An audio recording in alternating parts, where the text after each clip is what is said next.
मित्र प्रणाम। राधे राधे। अभिनंदन।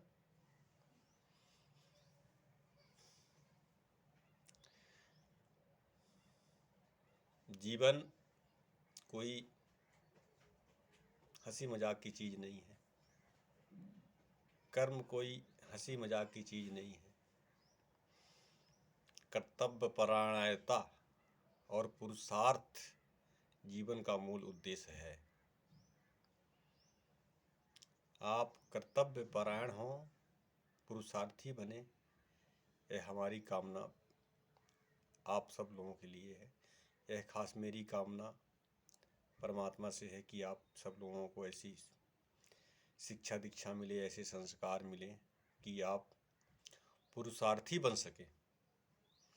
अब मित्रों, एक बहुत गहरा प्रश्न आता है कि हम जीवन में हर चीज़ नकारात्मकता से चल रहे हैं। हमारे जीवन में नकारात्मकता कूट कूट कर भरी हुई है। अब जीवन सकारात्मक कैसे बने, सकारात्मकता जीवन में कैसे आए, यह हमारी कोशिश होनी चाहिए, यह हमारा उद्देश्य होना चाहिए। तो मैं एक कहानी बताता हूँ आपको। कहानी के माध्यम से यह बात स्पष्ट कर दूँ कि जीवन क्या है, उद्देश्य क्या है, या यूँ कहें कि संकल्प क्या है। एक कहानी के माध्यम से चालू कर रहा हूँ, ओपनिंग कर रहा हूँ। एक संस्मरण मिलता है। एक छोटा बालक था, 5 साल का बालक था। उसको गुरुकुल में जाना था और रात्र में पिता का आदेश मिलता है कि बेटा कल आपको गुरुकुल में जाना है और आपका घोड़ा तैयार है, पर ध्यान रहे, 2 बातों का ध्यान रहे कि आप जब घोड़े पे बैठेंगे तो हमारे तरफ नहीं देखेंगे, अर्थात हमारे तरफ मतलब मेरे तरफ, माता पिता की तरफ नहीं देखेंगे, फिर कर नहीं देखेंगे। यह बहुत सख्त हिदायत दी जाती है। और अगर आप देखते हैं हमें, ये पीछे घर को देखते हैं गुरुकुल जाते समय, तो आप हमें भूल जाएंगे, फिर जीवन भर के लिए इस घर से नाता आपका टूट जाएगा। तो हाथ में इसलिए जोड़ा कि ऐसा कुछ याद आया कि पिता ऐसा कुछ हाथ तो नहीं जोड़े लड़के से, लेकिन ऐसी कुछ उनकी मनसा थी, तो मेरा भी हाथ जुड़ गया। तो बहुत सख्त आदेश दे दिया गया और नौकर को बोल दिया गया कि उसका घोड़ा तैयार रखना, उसको कल गुरुकुल जाना है। और फिर नौकर समझाता है उस लड़के को, 5 साल के एक अबोध लड़के को, कि फिर कर नहीं झांकना, पीछे फिर कर नहीं झांकना। आज तक का यहाँ का जो सिद्धांत रहा है, जो नियम रहा है कि जो भी गुरुकुल में यहाँ से गया तो 5 वर्ष में यहाँ से चला गया और फिर कर पीछे नहीं देखा।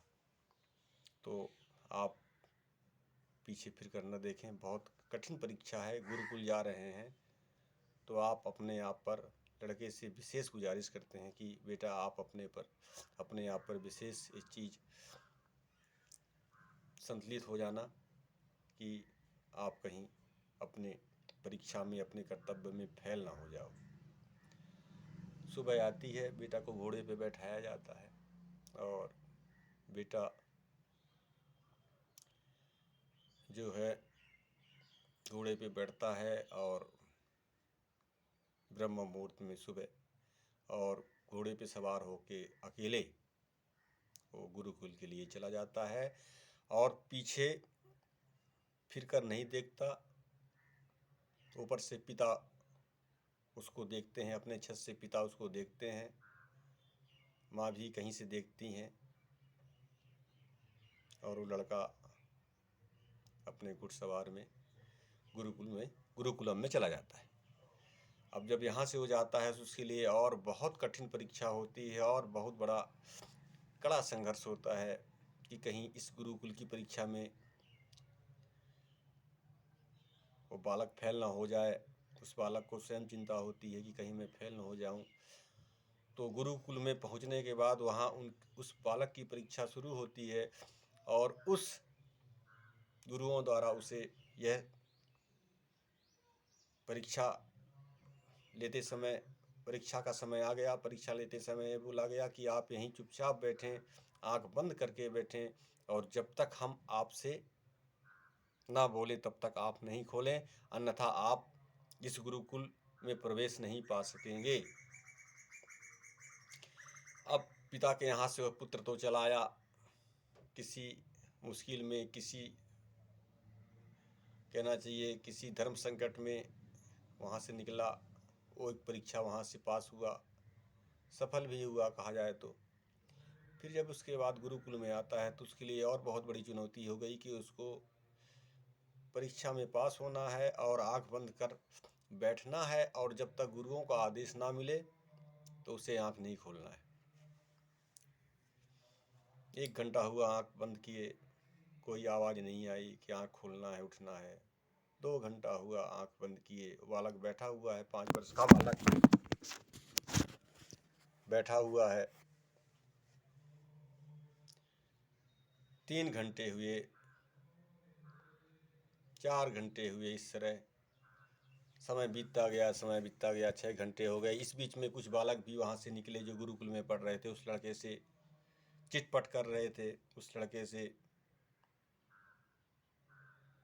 कुछ उससे छेड़छाड़ कर रहे थे, उसको सता रहे थे, परेशान कर रहे थे कि यह फेल हो जाए, या कितना उसकी कठिन परीक्षा हो रही थी।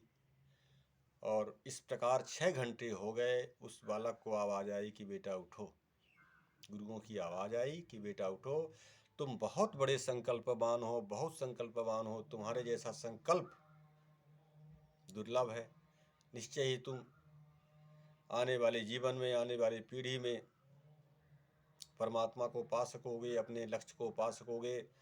और गुरुओं ने यह भी उस बालक को बोध कराया, यह बताया कि वो बालक जो यहाँ से निकल रहे थे, आ रहे थे, जा रहे थे, जो धक्के मार रहे थे, वो उनको बोला गया था कि उससे छेड़छाड़ करना, उस बालक से छेड़छाड़ करना, इसकी परीक्षा हो रही है, उसको सताना। वह एक कठिन परीक्षा का समय था, उसकी परीक्षा ली जा रही थी उन बच्चों के माध्यम से। इस प्रकार मैं समझता हूँ कहानी आप समझ गए होंगे कि प्राचीन समय में यह बहुत बड़ी परीक्षा होती थी कि लड़का मजबूत बन सके, लड़का बहुत प्रकृति के करीब हो सके। ऐसा संकल्प कराया जाता था कि वह अपने नाभि के करीब हो सके, वह संकल्पवान बन सके, अटूट संकल्पवान बन सके, कहीं वो भ्रमित ना हो। वो पिता कठोर नहीं थे, वो पिता बहुत उदार थे, बहुत दुखी थे, अंतरात्मा उनकी रो रही थी, लेकिन बच्चों को संस्कार देने के लिए, बच्चों को दृढ़ बनाने के लिए, बच्चों को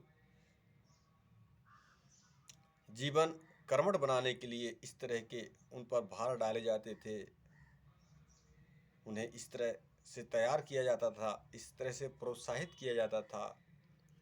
और गुरुकुल में जो परीक्षा ली गई वो उससे भी कठिन परीक्षा थी कि ये बच्चा कितना संकल्पवान है, कितना साहसी है, कितना ऊर्जावान है। और उस संकल्प के दौरान, उस 4 से 6 घंटे संकल्प के दौरान जो वह नहीं उठा, उससे वह और प्रगाढ़ हो गया, गाढ़ा हो गया, दृढ़ हो गया, कॉन्फिडेंस से भर गया और प्रकृति के बिल्कुल करीब हो गया, जिससे उसका संकल्प शक्ति परमात्मा से जुड़ गई। तो इस वीडियो के माध्यम से मैं यह बताना चाहता हूँ कि यह संकल्प ही आपकी शक्ति है। इस तरह की संकल्प आपको करना है, इस तरह का संकल्प आपके अंदर होना चाहिए, इस तरह का आपके अंदर दृढ़ शक्ति, इच्छा शक्ति होनी चाहिए, इस तरह का आपके अंदर हठ योग होना चाहिए। हठ योग भी कहा जाए, हठ योग ही है। इस तरह का हठ होना चाहिए। इससे आपके अंदर की सारी चेतनाएं, 7 तल, चेतनाओं के जो 7 तल है वो सब मजबूत होते हैं, परिपक्व होते हैं, दृढ़वान होते हैं, ऊर्जावान होते हैं, जागरूक होते हैं। और उनके माध्यम से आप अपने उस शक्ति तक, उस परमात्मा तक, उस संकल्प तक, उस उद्देश्य तक, उस ख्वाबों तक पहुंच सकते हैं जो आप अंतरात्मा से सोचते हैं। तो आपको संकल्पवान बनना है, उस बच्चे की तरह आपको ऊर्जावान बनना है उस गुरुकुल की तरह, आपको इस तरह का संकल्प की, आपको इस तरह के संकल्प लेने की आवश्यकता है जिससे आप अपने जीवन को एक नई दिशा दे सकें, अपने माताओं पिताओं का नाम ऊंचा उठा सकें, अपने गांव देश समाज का नाम ऊंचा उठा सकें। इस तरह इस कहानी के माध्यम से भली भांति आप समझ चुके होंगे कि संकल्प कैसे किया जाए, संकल्प के लिए किस चीज़ की आवश्यकता है, संकल्प का अर्थ क्या है।